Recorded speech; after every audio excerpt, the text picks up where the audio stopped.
High বন্ধুরা, তোমাদের জন্য আবার একটা ছোটখাটো মিনি ব্লগ নিয়ে আমি চলে এসেছি। সো বন্ধুরা, আমরা চলে যাচ্ছিলাম নৈহাটিতে, মানে বড় মায়ের পুজো দিতে। মা ডাকছিল, আর মা ডাকলে যাব না সেটা কখনো হতে পারে? তাই চলে গেছিলাম মায়ের কাছে পুজো দিতে। আর আমরা সকাল সকাল চলে গেছিলাম, তাই সকাল সকাল চলে যাওয়ার ফল কিন্তু একটুও ভিড় ছিল না। বাট সকাল সকাল চলে গেলে কিন্তু ভিড়টা তোমরা কম পাবে, বাট যত বেলা করবে তত ভিড় পাবে। আমি ভিড়টা তোমাদের দেখাবো একটু পরে। বাট সকালবেলা চলে গেছিলাম বলে একটু কম ভিড় পেয়েছিলাম। তারপর মায়ের কাছে চলে গেছিলাম, মা তুমি সবাইকে মঙ্গল করো, সবাইকে সুস্থ রেখো। তারপরে পুজো দেওয়া হয়ে গেছিল।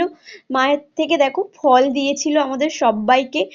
আর এখানে আমরা পুজো দেওয়া কমপ্লিট হয়ে গেছে আমাদের তিনজনের, তাই আমরা একটুখানি ছোট্ট একটা ক্লিপ নিয়ে নিয়েছিলাম মায়ের মন্দিরের সামনে, যেখানে লেখা আছে ধর্ম যার যার, বড় মা সবার।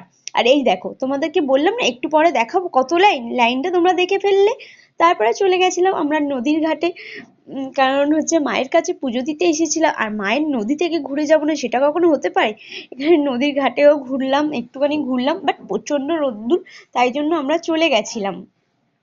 আর তারপরে আমরা এখান থেকে একদম চলে গিয়ে, খুব জোরে খিদে পেয়ে গেছিল, তাই জন্য নিয়ে নিয়েছিলাম একটুখানি কচুরি। কচুরি খাওয়া দাওয়ার পরে কিন্তু আমরা চলে গেছিলাম সোজা দক্ষিণেশ্বর মন্দির। মাঝখানে কিন্তু তোমরা কোনো ক্লিপ দেখতে পাওনি, কারণ আমি প্রচন্ড টায়ার্ড ছিলাম। মাঝখানে কোনো ক্লিপ অ্যাড করতে পারিনি, আর কোনো ক্লিপ তৈরি করতে পারিনি।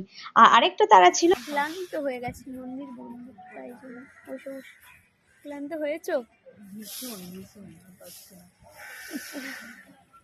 তুমি কিছু বলবে?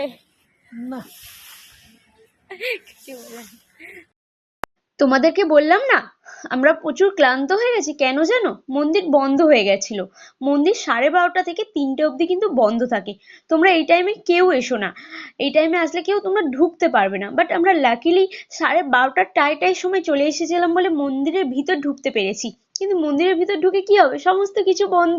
তাই জন্য আমরা মন্দিরের ভিতরেই সময় কাটাচ্ছিলাম। আর এখানে এই দোকানগুলো আছে না, আমরা ভাবছিলাম কখন খুলবে কখন খুলবে, বাট ওরা খুলেছিল 3টের সময়। কারণ একটা নিয়ম আছে, মায়ের মন্দির যখন খুলবে দোকানগুলো সেই টাইমেই খুলবে। এই নিয়মটা সত্যিই আমার খুব ভালো লেগেছিল। আর সব একসঙ্গে দোকান খোলা হবে, সত্যিই খুব ভালো। তারপরে মিষ্টি কেনার পর মায়ের মন্দিরে পুজো দিয়ে এসেছিলাম। তোমরা তো সবাই জানো দক্ষিণেশ্বর মায়ের মন্দিরে ফোন অ্যালাউ করে না, তাই কোনো ক্লিপ তোমাদেরকে দেখাতে পারলাম না। তারপর পুজো দিয়ে আসার পরই তোমাদেরকে সমস্ত ক্লিপ দেখালাম মায়ের মন্দিরে।